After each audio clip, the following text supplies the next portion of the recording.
Shalom leaders, apa kabarnya?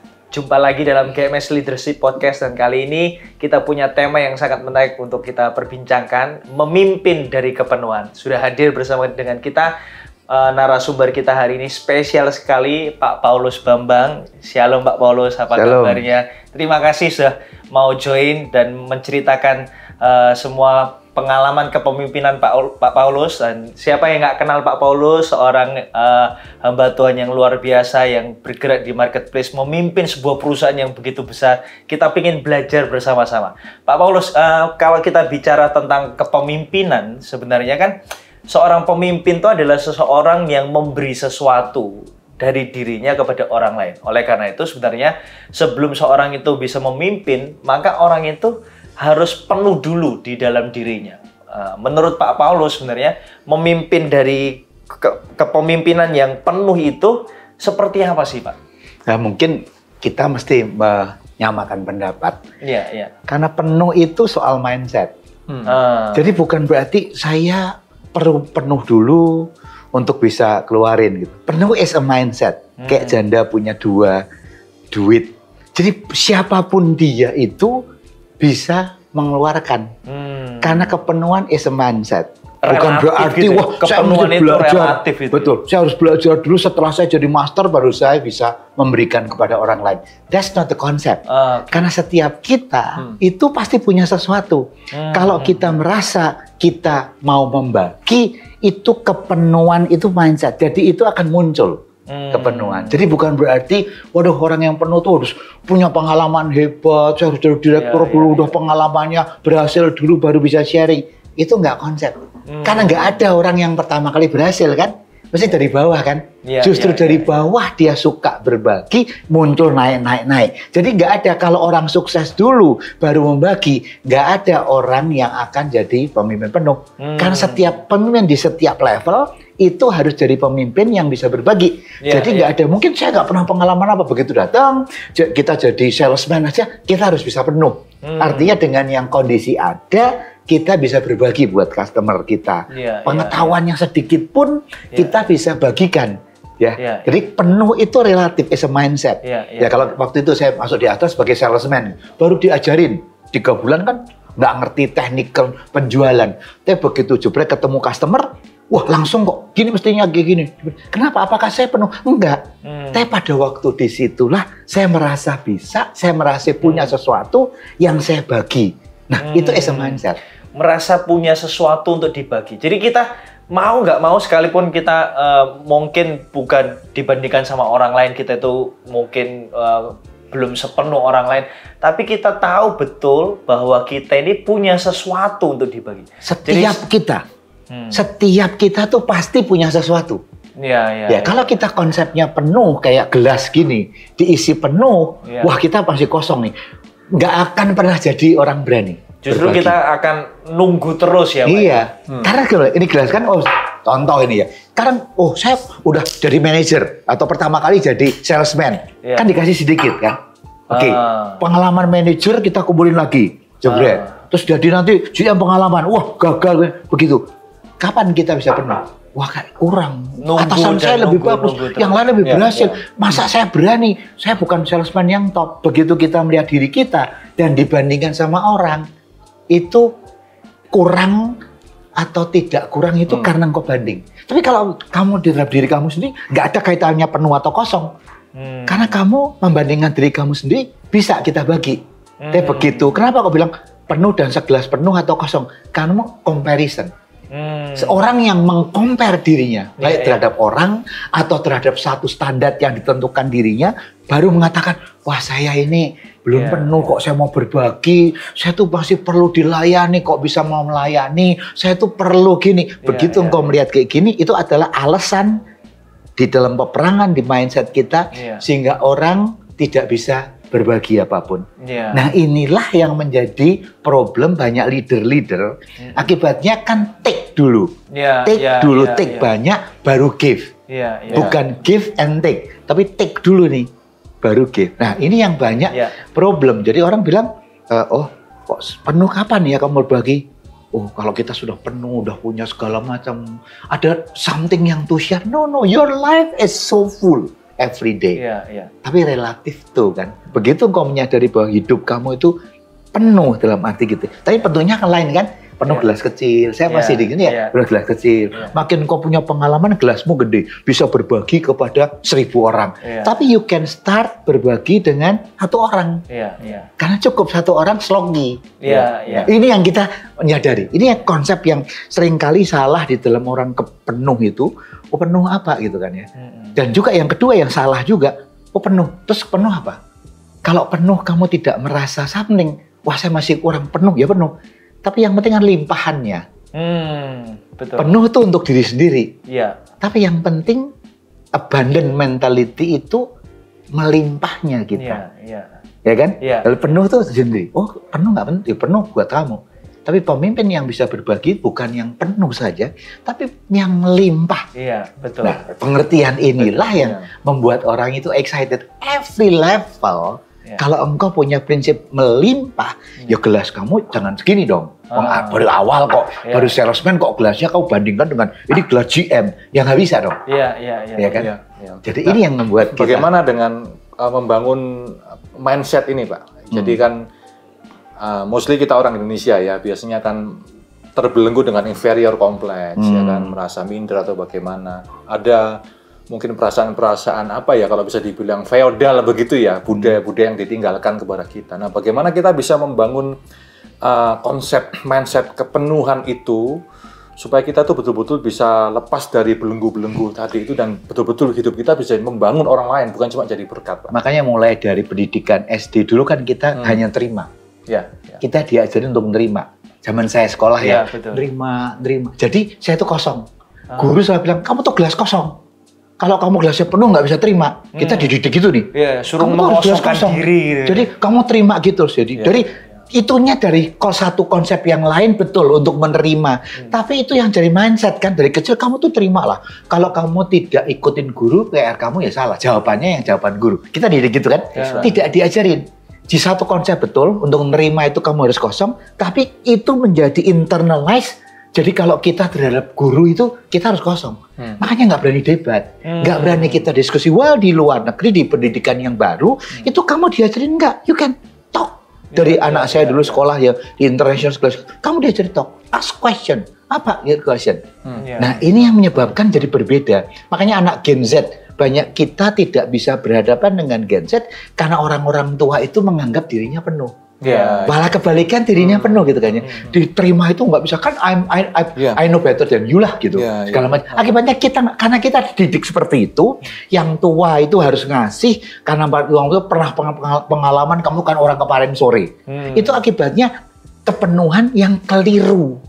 Pembagian yang keliru karena yang dibagi itu yang masa lalu. Padahal kalau kita penuh ya penuh. Orang yang membagi, tunggu dulu, yang kamu bagi apa? Banyak leader itu membagi masa lalu yang sudah obsolete. Itu bukan yang saya maksud dengan yang terbaru ini. Abundant mentality itu kita bicara yang nanti dibutuhin loh ya. Yang sesuatu yang baru loh. Kalau kayak cerita zaman saya dulu enak, zamanku tuh kamu gini, udah obsolete. Zaman sekarang pertanyaannya udah ada di Google semua. Kok kamu nerangin apa yang ada di Google? Nggak perlu ada ChatGPT kok. Kamu nerangin gimana pangeran di Penegoro? Udah saya bisa, nggak perlu saya apalin semua ada. Insight-nya apa? Nah dulu itu kita bawa ke sini. Nah ini sekarang banyak terjadi di leader-leader di perusahaan-perusahaan itu ada 2 keliru. Dia kayaknya penuh bagi sesuatu yang sebetulnya sudah gak kepake. Padahal kita mau bagi kan yang membuat mereka maju. Ini bagi yang memenjara mereka. Zamanku tuh kayak gini loh. Kalau bisnis begini, dia bagi tapi memenjara followernya. Padahal bagi sesuatu supaya dia tuh naik. Kan ada kan orang bagi supaya ngikutin dia. Dan kita berbagi pengalaman supaya orang maju. Nah ini yang membedakan. Mental yang berbeda. Jadi jangan salah, orang mentalitas limpahan atau penuh atau melimpah itu apa dulu yang kau bagi. Kalau bagi adalah pengalaman yang lalu, yang kamu cara yang lama segala macam dan membelenggu orang, caranya gini, cara kamu salah lah.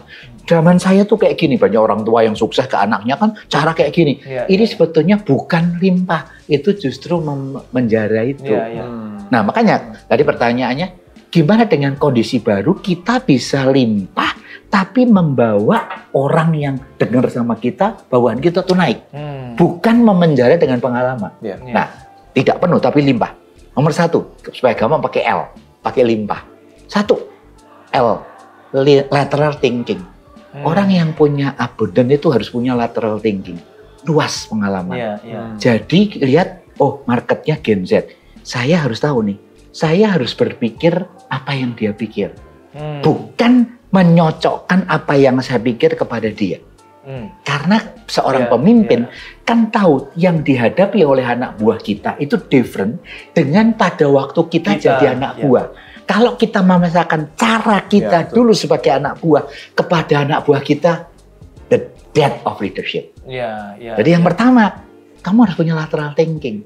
Zaman sekarang dituntut, saya sekarang tahu persis anak buah saya, Gen Z, saya harus mengerti pola pikir mereka. Nggak bisa kita ajarin gitu. Jadi kita punya, supaya kita berbagi dengan bagus, itu benar-benar kita harus punya lateral thinking.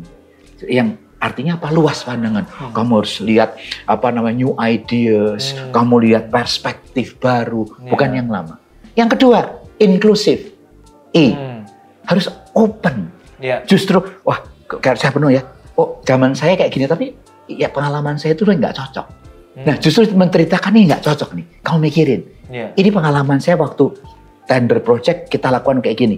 Tapi ini udah nggak cocok loh. Kamu mikirkan baru. Justru menceritakan pengalaman itu memberikan, kamu jangan lakukan ini. Jangan lihat yang kayak gini nih. Kamu harus, kalau nggak inklusif terhadap new idea, new things ya kamu harus terbuka. Tantangan berbeda Pak. Betul. Era berbeda sudah. Betul, bukan ya? Melimpah itu membagikan inclusiveness. Yuk, talk to me. Jangan kalau orang melimpah tuh I talk you listen. No. Justru waktu I talk to I listen you. Dan kita diskusi. Itu inklusif. Yang ketiga, M. Apa itu? Motivasi.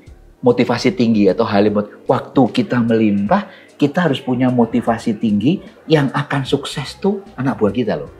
Jadi motivasinya tuh bukan untuk saya didengerin, tapi bagaimana kamu lakukan, kita sharing motivasinya orang yang abundant, kamu itu mengambil sesuatu yang kamu bisa jadi. Jadi motivasinya kepada anak buah sukses. Nah, banyak orang keliru di sini. Betul. Jadi pada waktu dia abandon, mental cerita, sharing itu untuk menceritakan, kamu ikutin gajara saya, segala macam. Nah, ini yang menyebabkan anak buah males. Alah, dia masih kuno lah. Mungkin ini lagunya udah lagu baru, dia ceritain kayak gini. Karena motivasinya menunjukkan saya hebat tuh. Kenapa saya jadi manajer? Saya tuh 5 tahun jadi manajer yang terbagus. Padahal dia butuhnya mau 3 tahun jadi manajer. Mestinya kan saya 5 tahun jadi manajer. Tapi kamu dengan Jaru bisa 3 tahun. Ini caranya. Jadi yang saya belum lakukan loh ya. Jadi justru berani ngasih sesuatu karena motivasinya. Kalau saya dulu jadi manajer 5 tahun, kamu bisa nggak 3 tahun. Kalau saya dulu dari direktur umur 40, kamu bisa nggak 35. Nah, ini yang menyebabkan kepenuhan karena pengen anak buahnya lebih bagus.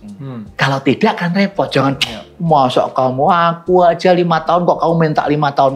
Zaman sekarang makin, nah itu kan repot. Motivasi. M. Yang ketiga, yang keempat, P. Empowerment, pemberdayaan. P, limpah. Pemberdayaan. Artinya apa pemberdayaan itu? Kalau sudah kita limpah, kita tuh ngasih tahu adalah what, ya, the why, the how. Kita harus kasih mereka mikir.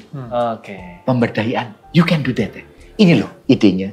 Ini loh framework of thought-nya. Tapi soal the why, saya kasih tahu, kita diskusi, how you can do it.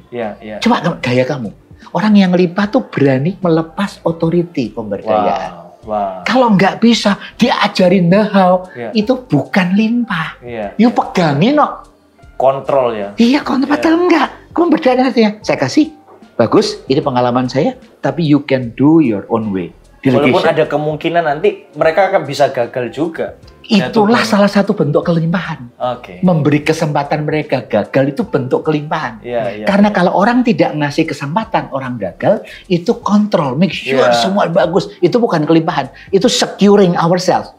Orang yang abundant mentality, orang yang limpah di P ini pemberdayaan, berani empowerment. Gagal, so what? Justru coba. Dia berani tanggung jawab dengan kegagalan anak buahnya. Karena pasti ada punya visi yang baru, gaya baru. Ya. Kemudian A.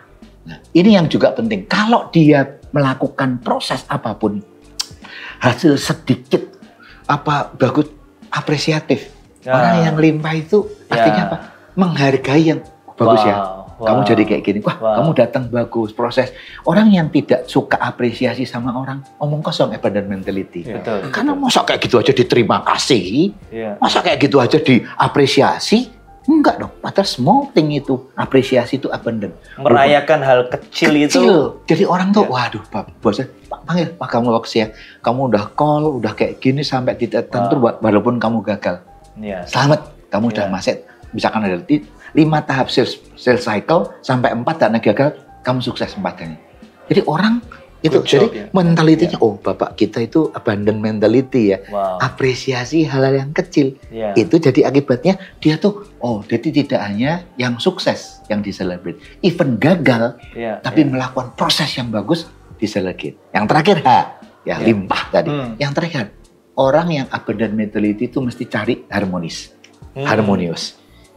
Tim, nggak hanya cari Superman, karena kita bilang, kita sama-sama ya, yuk kita bersama, unity, harmoni, kayak pemain konduktor gitu kan ya, orang kayak, kamu bagus tapi jangan main terus dong, selo, kan harus ada drum, harus ada gini, jadi masing-masing dididik jadi abandon, nggak entok saya pengen main, hancur itu orkestra. Pemimpin yang baik harus bisa melakukan kayak gini, masing-masing harus bagus, tapi kapan yang bunyi, pemimpin harus jadi konduktor untuk bikin harmonis. Nah ini yang kembali kalau buat saya, abundant mentality bukan soal kepenuhan, tapi soal bagaimana Anda melimpah. Start dengan dimanapun Anda berada, di level Anda berada. Karena limpah tadi is a mindset. Limpah itu is a mindset.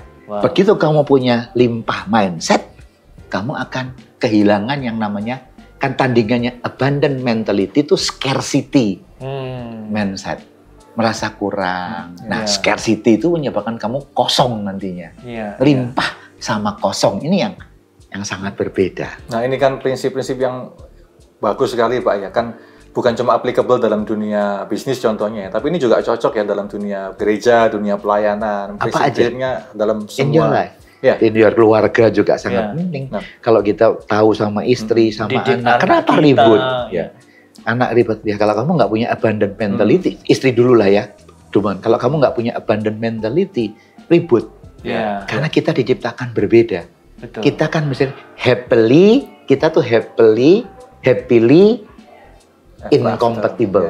Karena kita kan laki perempuan beda kan. Bisa nggak? Ya limpah tadi. Bisa nggak kamu lateral thinking? Istri itu memang pandangannya berbeda. Istri itu memang berbeda dengan saya.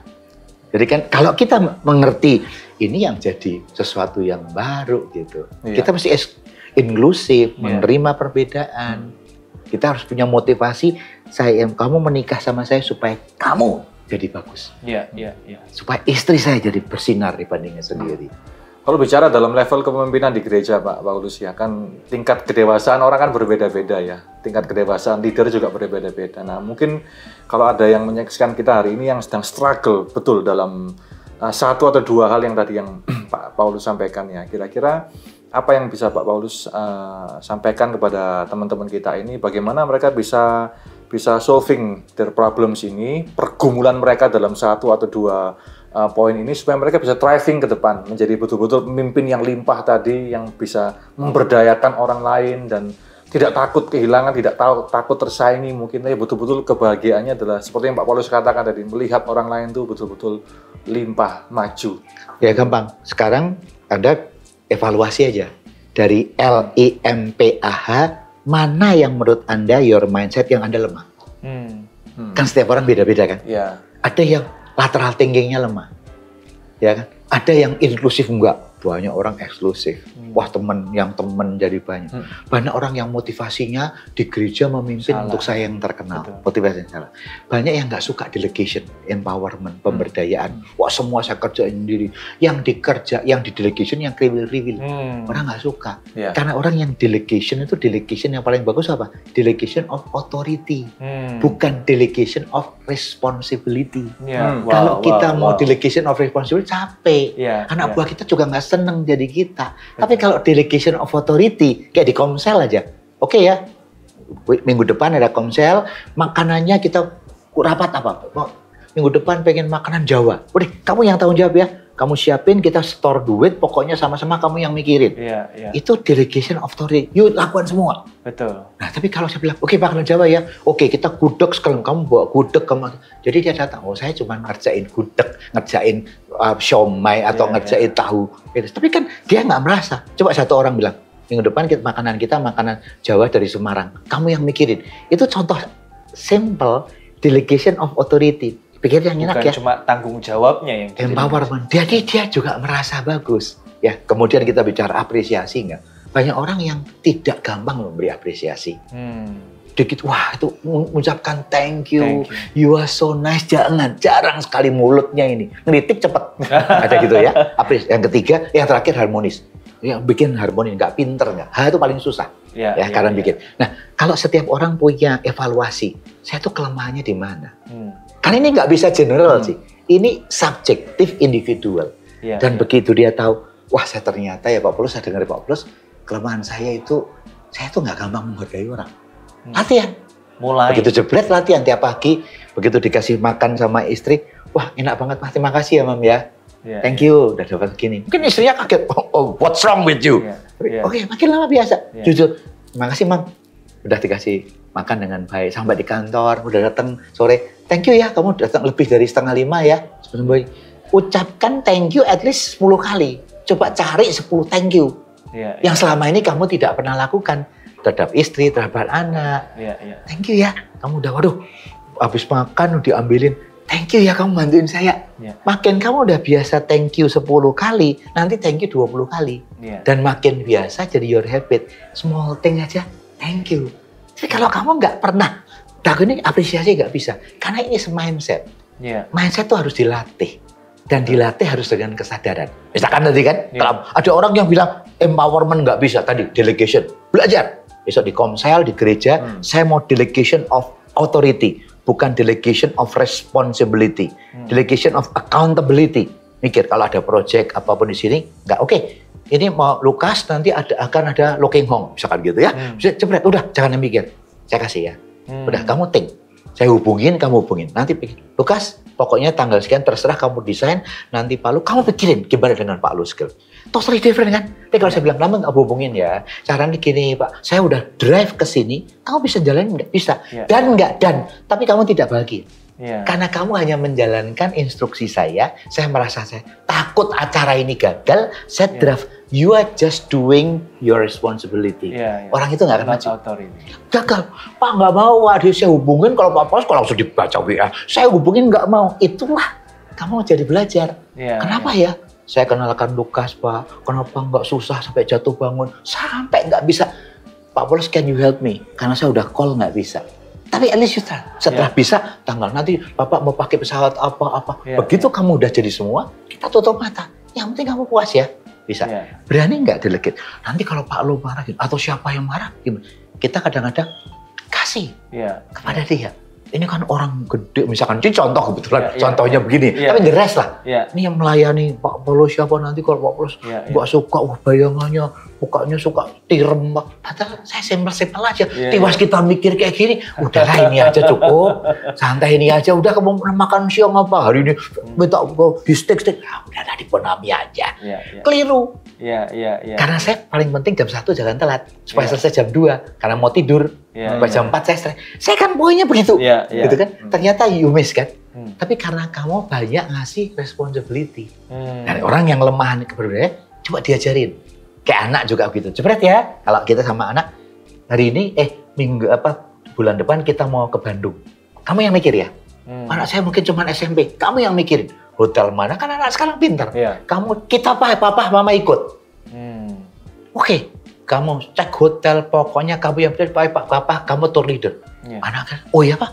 Begitu masuk, keliru-keliru kan. Wah ternyata hotelnya keliru, segala macam itu. Gak apa-apa, coba. Saya melakukan begitu kalau keluar negeri. Kamu yang bagian ini ya, pernah ke Jepang, dulu anak saya bikin yang murah-murah.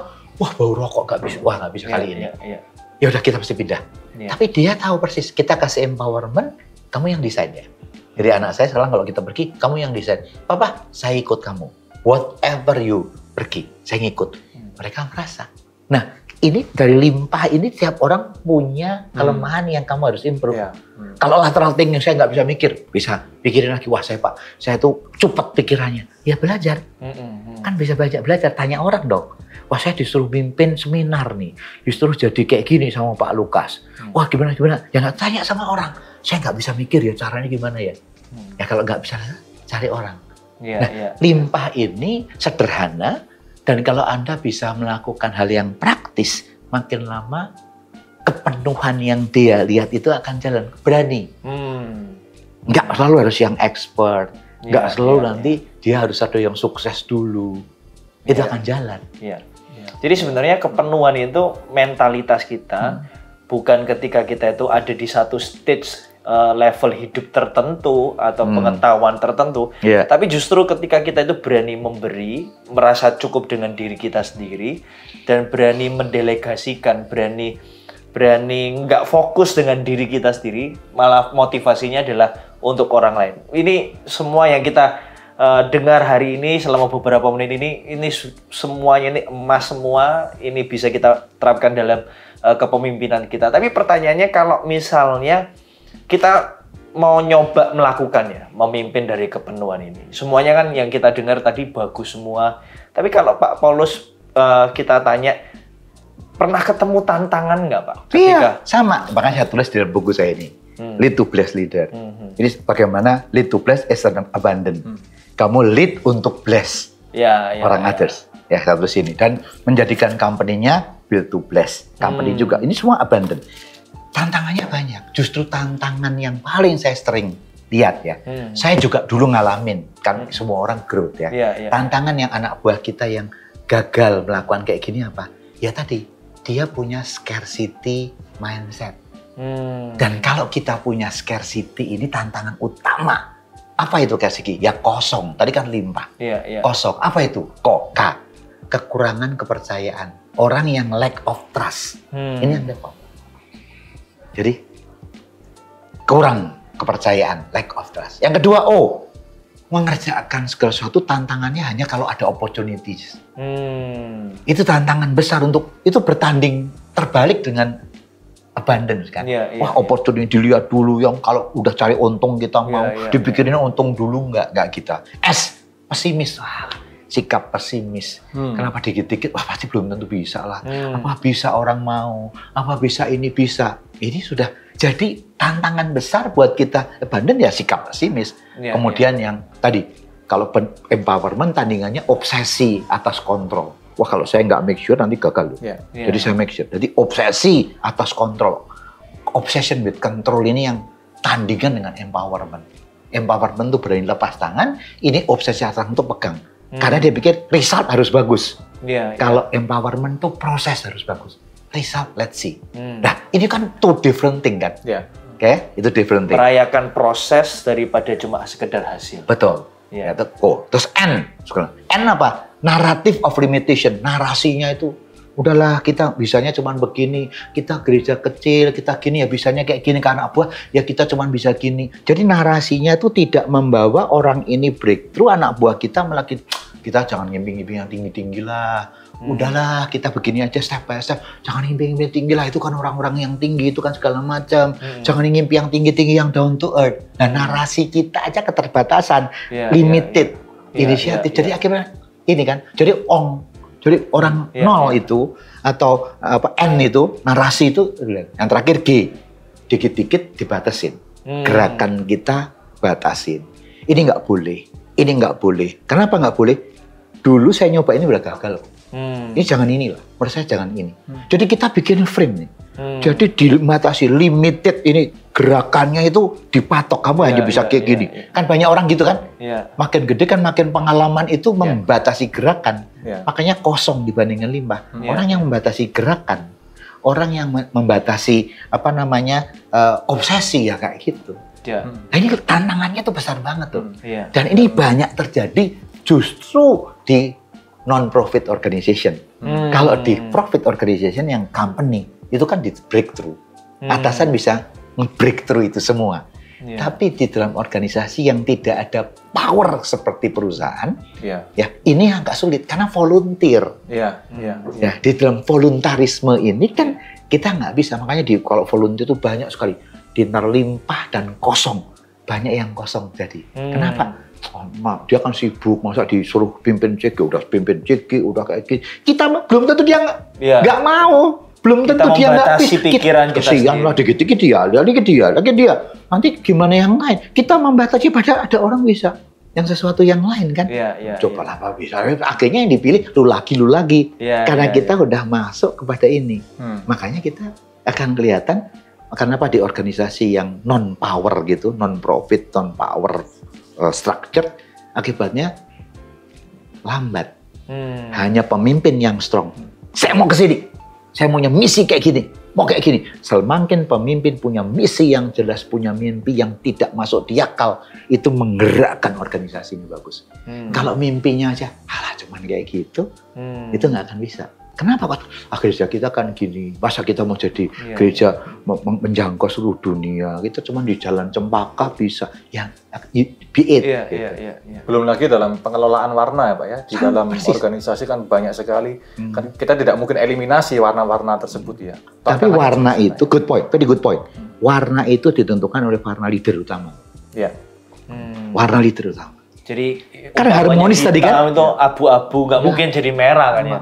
Karena ada yang kayak gitu ya. Tapi kalau kamu punya pemimpin yang jelas mau dibawa kemana, visi jelas. Kayak company kan jelas. Saya 5 tahun mau jadi sekian ratus miliar untungnya. Gini, kalau company yang jelas, target itu mewarnai itu semua. Tapi kalau leadernya, udahlah, kita perusahaan kan ngeri bahaya nih. Udah kayak gini aja. Semakin Anda tidak punya ambisi yang positif ya, visi yang jelas, ya akan terjadi.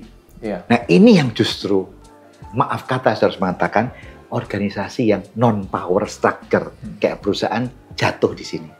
Seringkali visi misi ada Pak, statementnya ada, tapi keseriusan di dalam menjalankan narasi-narasi yang disampaikan, mungkin itu yang akhirnya membuat banyak masalah terjadi itu ya. Karena walk the talk kan, bikin visi kan gampang. Tapi bagaimana ngedrive itu supaya everybody sing the same song. Dan ini harus dipraktekin secara terus-menerus sih. Karena kalau tidak ya nggak akan pernah bisa gitu ya. Dan kalau bisa kan namanya melimpah. Abundant itu melimpah. Dari atas melimpah ke bawah. Meleleh dari kepala, janggut, dan jubah. Dari pimpinan. Ini kalau kita nggak meleleh ke bawah, nggak akan tuh berkat dicurahkan. Dan mengalir dari Bukit Hermon, jauh di sana, ratusan kilo ke Gunung Sion. Itu kan abundant harus begitu. Kalau kita nggak abundant, tidak ada MLM, berhenti itu. Gunung Hermon, cuma ke Gunung Hermon. Tapi kan harusnya CEO mengalir ke direktur, mengalir direkturnya juga melimpah ke GM, division, sampai ke bawah. Nah di organisasi, di kayak gereja ini, antara senior pastor, gembala sidang, sampai volunteer yang di bawah, usher, kolektan, harus understand. Melimpah. Dan akibatnya kita bisa ngerasain, wow, ini luar biasa ya. Tadi Pak Paulus menjelaskan dengan sangat detail tentang kosong gitu. Ketika kita memulai perjalanan kepemimpinan kita, mungkin kita ini ada di stage mentalitas untuk limpah. Tapi dalam perjalanan entah satu dan lain hal, kita jadi kosong nih Pak. Ada perubahan di hati kita, di mental kita. Apa yang harus kita lakukan ketika tapi kita itu justru mental bagus. Kosong dalam arti yang lain ya. Dan jadi kosong itu malah bagus. Kosong dalam arti gini, kalau saya belajar, kalau saya lagi menyerap sesuatu, saya harus tahu kan, dari kosong kan mulai dari kita keterbatasan. Saya menyerap sesuatu, saya harus punya mental kosong. Tapi begitu udah menyerap sesuatu, saya harus jadi mental limpah. Tapi kalau kebalikannya, ya, saya sebagai pemimpin, waktu memimpin malah kosong keliru. Saya ulangi sekali lagi.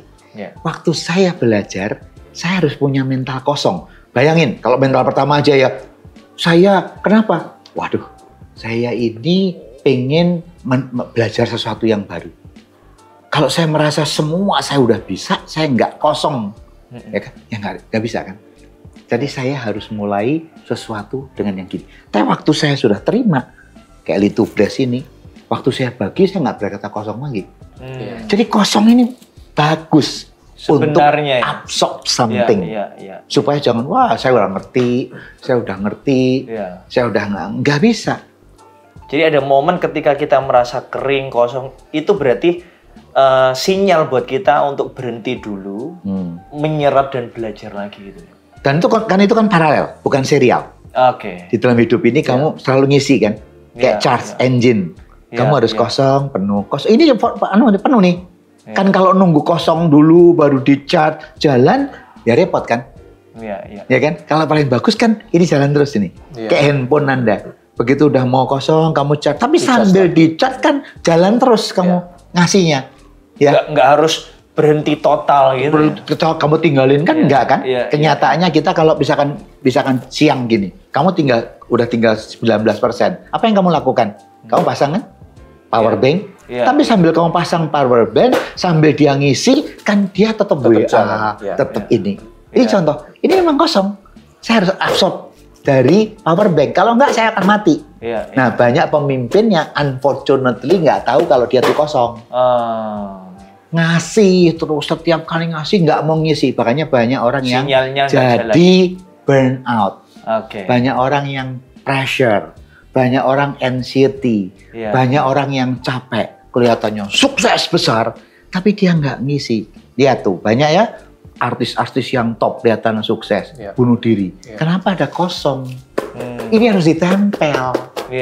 Sambil kau ngisi ditempel. Maka firman Tuhan bilang, kalau kamu nggak ngisi, belajarlah kepadaku, ya nggak bisa. Karena aku lemah lembut. Pikul aku yang kupasang loh. Pikul aku pasang kok belajar. Sambil pikul kuk kata firman Tuhan belajar. Nah inilah prinsip yang kita lakukan. Kalau enggak, banyak orang sukses loh. Secara financial sukses, segala hebat sukses. Waktu dia mengalami kehabisan drain out energi, kenapa bunuh diri? Penyanyi hebat, kenapa bunuh diri? Karena dia membagikan hebat kan, limpah hebat. Tapi baterainya udah mau habis. Kamu harus di-charge. While kamu charging, kamu bagi. Ini yang paling ideal. Ya kecuali malam, kalau kita malam kan harus ya udah gitu kan ya. Tapi praktis hidup adalah kalau kita bicara secara real, ini harus nambah. Kamu harus punya charge. Tapi tidak perlu di-charge terus kan. Sudah penuh ya kamu tinggal, kamu bagi. Tidak tertentu kamu charge. Rest. Take rest. Take rest. Kamu perlu doa, waktu saat teduh, waktu sendiri itu take rest supaya kamu charge.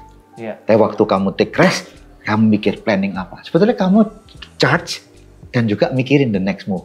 Nah ini kalau balance ini dipikirin, ini bisa jadi sesuatu yang naturally kamu tuh tidak akan burn out. Jadi harus berani, kayak saya itu, saya berani menolak. Ini barusan nih, ada Pak, saya bulan Agustus ada pelayanan gini, no. Saya udah penuh sampai April 2025. Apakah setiap minggu? Saya cuma 2 kali sebulan.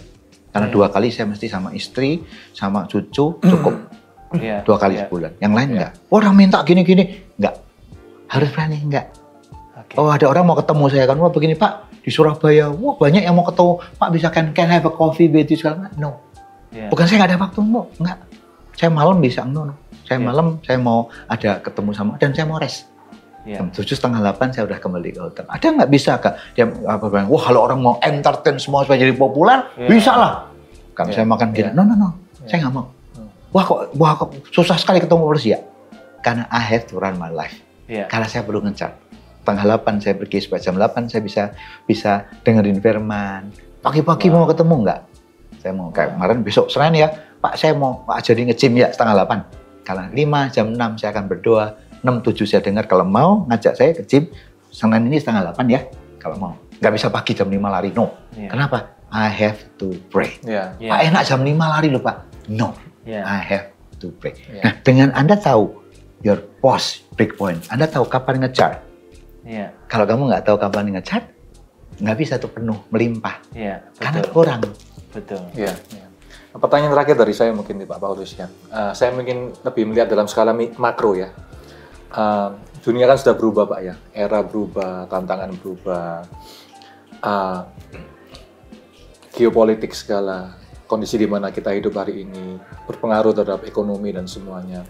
apa yang Pak Paulus lihat dan bagaimana kita sebagai pemimpin tadi dalam gereja, dalam perusahaan, dimanapun juga, apa yang harus kita siapkan, apa yang harus kita lakukan untuk kita mengantisipasi disrupsi-disrupsi yang akan terjadi ke depan ini kalau kita tidak mau terlindas di dalamnya ya. Karena ketika kita melihat dalam skala mikro, kita akan selalu melihat bahwa ketidakberesan di sini, di situ, ketidaksiapan orang dan sebagainya, dan bagaimana kita bisa mengantisipasi hal semacam ini. Sedangkan dari skala mikro sendiri mungkin akronim limpah tadi banyak kita masih struggle di dalamnya ya. Bagaimana Pak kita melihat, Pak Paulus melihat tantangan ke depan ini dengan segala kondisi yang akan kita hadapi? Very good question. 3. 1, kita harus siapkan yang basic intelektual kita. Kekuatan jasmani kita. Kita harus belajar nih. Nanti gimana kalau terjadi ChatGPT 6.0, sekarang 4.0. Udah beda dengan 4. Udah luar biasa. IQ-nya udah 150. Udah ngalahin kita. Ya, sejarah semua. Ya. AI-nya sudah sentient. Udah 4.0. Kita lagi kalau 6 kayak gimana?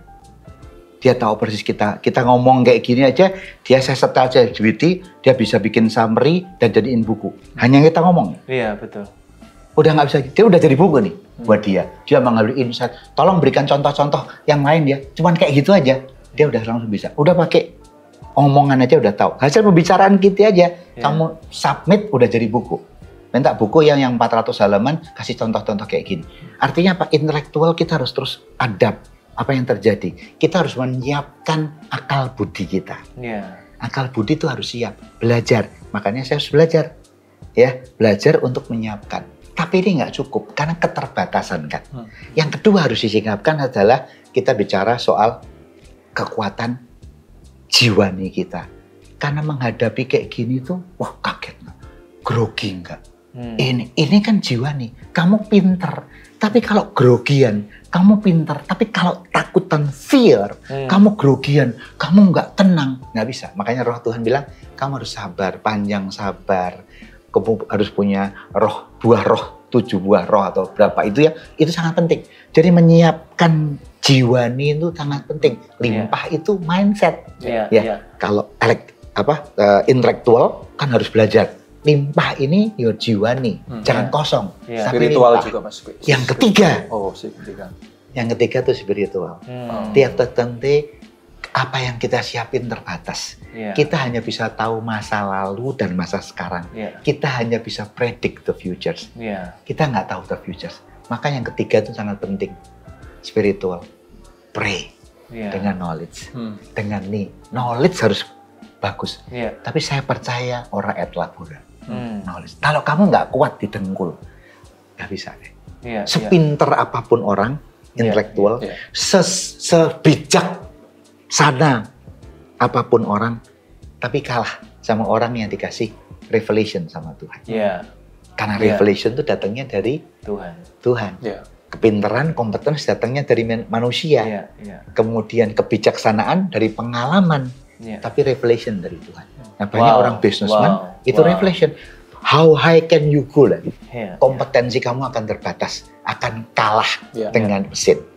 Hebat apapun, kebijaksanaan kamu bisa sabar, bijaksana pun kamu akan terbatas. Ya lihat, kurang bijaksana apa Salomo? Begitu nggak ada yang dari Tuhan, dia nggak punya revelation, yang ngawur. Bijaksana loh. Tidak ada orang sebijaksana Salomo. Tapi kenapa kau punya istri ibu nggak punya revelation kayak gitu kan? Jadi kita harus seimbang sebenarnya. Mulai dari pengetahuan kita harus belajar, dari pengalaman kita harus bijaksana. Tapi yang terakhir nggak boleh lupa bahwa kita harus mengandalkan. Makanya kalau dunia ini kita nggak bisa predik nih. Geopolitik kayak gini, apa yang terjadi? Kita nggak tahu. Kalau Tuhan, ini apa yang terjadi di Timur Tengah? Wah, kita membaca cuman intellectual ability. Atau mungkin dengan kayak gini kita mesti harus bijaksana, kalau kita saving emas. Kan kita bisa lakukan gitu. Tapi ada sesuatu yang kita nggak tahu. Dan kalau kita Tuhan bisa ngasih, lakukan ini.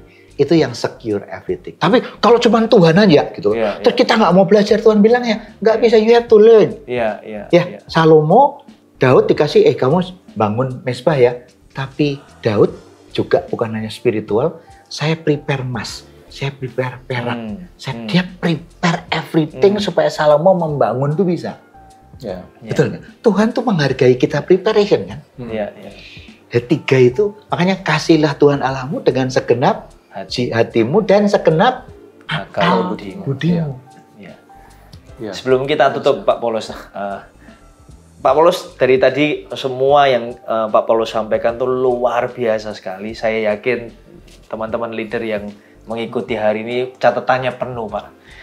Boleh nggak cerita sama kita pengalaman Pak Paulus dalam kepemimpinan, memimpin dari kepenuhan yang menurut Pak Paulus bisa dilihat, bisa disebut bahwa ini adalah keberhasilan seorang pemimpin yang memimpin dari kepenuhan. Berhasil sama gagal itu kita ukurannya apa? Kalau ukurannya financial business, wah begini ya. Tapi kalau kita bicara soal gagal atau suksesnya menghasilkan leader yang berbeda, itu jadi berbeda. Kalau lihat ukurannya, wow, Astra Infra dari 1 punya 6 jalan tol, kelihatannya bagus. Saya bisa kelihatan resultnya bagus loh ya. Tapi anak buah saya gagal. Karena dia cuman mengerjakan tugas. Jadi kasim-kasim. Jadi kita harus melihat itu. Kalau buat saya paling suka adalah bagaimana saya mengembangkan orang-orang. Waktu saya mengembangin orang itu, nyiapkan pengganti saya setelah pensiun, yang dia bisa mengerjakan lebih bagus dari saya. Itu adalah keberhasilan. Itu orang. Ya contoh, ada orang yang dulunya IT spesialis, hebat IT, SAP certificate. Saya bilang, kamu bagus. Kamu mau nggak jadi finance director? Berubah. Mau nggak kamu mimpin Astra Property? Yang nggak ngerti apa-apa. Begitu dia diangkat jadi presdir, waktu saya ngangkat jadi presdir. Dan setelah saya pensiun, diangkat oleh yang baru-baru presdir, berarti dia menghargai. Wow. Bayangin nih. Orang dari siapa, orang dari yang lain, kerjaannya apa gitu. Oh, banget jadi. Jadi saya akan bangga kalau dari anak buah saya yang dia tidak pernah mikir bahwa saya bisa ke situ dan mencapai target, itu jadi puas. Ada seorang yang salesman, dia merasa bagus, enggak, kamu bisa pindah jadi bidang strategic management. Kamu pindah strategic management, percayalah ke sini, ikut. Akhirnya sekarang di top di Astra mengenai HR. Kalau dia bilang, ya saya nggak pernah mikir ya, kok saya bisa dari marketing jadi begini. Jadi buat saya kalau dianggap sukses, bagaimana saya mengembangkan orang dari yang tidak pernah berpikir di tempat itu, jadi orang yang waktu dia duduk, waduh kali ini kalau nggak populer saya nggak kesini. Karena saya ngalamin yang sama. Kalau saya nggak punya atasan yang abundant sama saya kasih kesempatan saya nggak jadi. Wong saya lulusan IPB kok, ngerti apa saya? Pertanian, Pak. Pertanian, dikasih kesempatan untuk pegang Astrografia, dikasih kesempatan pegang mining oleh atasan saya. Berani nggak kamu mining? Berani nggak properti? Kalau saya tidak punya atasan yang abundant mentality di atasan, saya nggak akan jadi seperti ini. Karena saya ngalamin, saya tuh siapa? Ngerti apa mengenai hal-hal itu? Tapi karena atasan, kamu kasih kepercayaan nggak? Kamu pegang HRD, ngerti apa saya? Saya bukan lulusan Institut Psikologi Bogor. Tapi waktu dikasih kesempatan, saya ngembangin segala macam. Jadi saya adalah produk dari pemimpin saya yang abundant. CEO saya percaya bahwa saya bisa memimpin infrastruktur, padahal saya nggak pernah tahu gimana. Waktu dia bilang 31 Januari 2011, saya dipanggil makan pagi, kamu pegang infrastruktur berani nggak? Dari mana dia percaya? Karena dia melihat sesuatu, dia pengen saya naik. Berarti kamu bisa, padahal saya belum bisa apa-apa. Tapi abundant mentality dari atasan saya itu, wah saya dipercaya megang kayak gini, sesuatu yang baru ya, jebret. Saya dipegang, suruh pegang langsung managing director di Astrografia oleh CEO Astra. Oh begitu. Mau nggak kamu pindah ke UT? Yang down, berani nggak? Oh kalau kamu percaya berani nggak? Jadi saya adalah produk dari pemimpin yang abundant, yang berani mempercayakan kepada saya. Jadi dengan cara begitu saya berani ngasih anak buah saya kepercayaan. Itu kan MLM, kan mengalir dari kepala, janggut dan jubahnya. Dari pengalaman saya berani ngerubah orang, mindahin orang sampai itu. Termasuk di Rohani, saya kan training ini ya, Build to Bless. Saya cuma 2 session, the rest kamu. SU tiap Kamis, minggu terakhir saya akan memimpin 2 kali. Yang ketiga adalah orang ibu rumah tangga yang nemuin istri saya lah. Waktu lihat orang ini bisa regal. Dia cuma ibu rumah tangga, nggak banyak kerja. Suaminya yang kita kenal, dia yang bisa. Istri saya lihat, yuk saya kasih kepercayaan. Dia sekarang memimpin, megang itu bless leader. Yang semua di KBC dipegang oleh dia. Saya kasih kepercayaan. Kamu pegang, Don't talk, kalau kamu butuh ke saya, tanya saya. Kalau nggak kamu jalanin. Ini ibu rumah tangga yang nggak pengalaman di profesional. Iya. Bisa jadi sekarang memimpin Build to Bless, Shifting Up sama Lead to Bless, dan sekarang mau nyiapin untuk yang bahasa Inggris di Kuala Lumpur. Wow. Orang bilang, kok bisa dia? Siapa dia bisa? Saya bilang, karena dikasih kepercayaan. Iya. Gagal dikit, ya kalau nggak cocok, nggak bisa nerangin kayak kamu, so what? Iya. Kan orang belajar. Jadi buat saya sendiri, wah istri saya bisa lihat ya. Istri saya bisa lihat dan berani saya ngasih kepercayaan. Semua saya selalu bilang, saya berani ngasih kepercayaan orang. Iya, iya. Walaupun beberapa, mungkin 1-2 gagal. Kalau nggak gagal, nggak sukses. Iya, betul. Ini yang membuat kita bahagia. Betul. Tapi Wow. tadi kan positifnya, negatifnya juga sama. Begitu saya nggak ngasih kepercayaan orang, saya drive orang menurut saya bisa, saya gagal. Iya. Pada akhirnya keberhasilan kita jadi pemimpin bukan proyek, bukan event, bukan semua nama baik kita, tapi ketika kita melihat hidup orang lain tuh naik. Muncul. Wow. Ya kayak Tuhan Yesus. 12 orang bilang, kok 1 gagal? Oh enggak, itu sudah digariskan ada Yudas. 11-nya gimana? Gagal. Sampai mereka ketemu Roh Kudus, baru jadi orang. 3,5 tahun loh. Sampai Tuhan bilang, kamu ikut aku kok kamu nggak ngerti. Ngomong soal ragi, dianggapnya saya nggak, kamu nggak inget tuh kemarin saya 5.000, 4.000. Masih Tuhan ngomong kayak gini karena kita nggak punya roti. Wah kalau kita kan kesel. Tapi Tuhan kan terus ngikutin.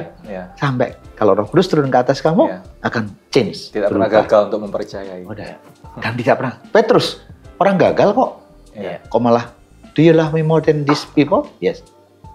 Sheep, jadi gembala. Bayangin loh, orang gagal dijadiin gembala loh. Iya. Iblis kamu ya, kamu pergi dari sini, kamu tidak memikirkan kepentingan Allah. Digituin loh. Yang sering dikatain iblis, dikatain pengjongnya itu Petrus. Tapi kenapa Tuhan ngasih kepercayaan?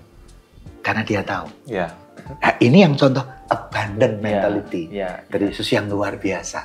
Dan jadi orang-orang hebat. 11 muridnya, 12 terhadap Matias. Hebat semua, kenapa? Abundant mentality Tuhan. Nah demikian juga kita. Saya kayak gini tuh karena apa? Ada abundant mentality dari Tuhan dan dari atasan saya. Kalau Tuhan nggak kasih karunia kepada saya, abundant, saya udah hancur. Pada dasarnya kita sombong. Saya udah kalau nggak diprotek Tuhan, saya mesti jalanin dosa lah. Dosa itu enak kok. Nyogok itu gampang kok. Segala macam. Tenang kalau kita nggak, ini saya udah. Tapi karena abundant mentality Tuhan jaga. Saya mau berbuat dosa aja diblok sama Tuhan. Berapa kali saya rasain, wah ini luar biasa. Kalau Tuhan nggak blok saya ini. Saya udah nekat nih, niat jahat pun. Karena Tuhan punya kasih karunia. Jadi kalau saya sekarang, kalau tiap pagi berdoa, wah Tuhan, just amazing. Kalau nggak karena Engkau proteksi, Tuhan jangan ambil proteksimu seperti itu padaku. Saya nggak mungkin jadi kayak gini. Karena saya ngerasain abundant mentality. Dari Tuhan, kasih karunia Tuhan yang tak terbatas. Makanya saya berani share kepada banyak orang. Karena saya ngerasain dulu.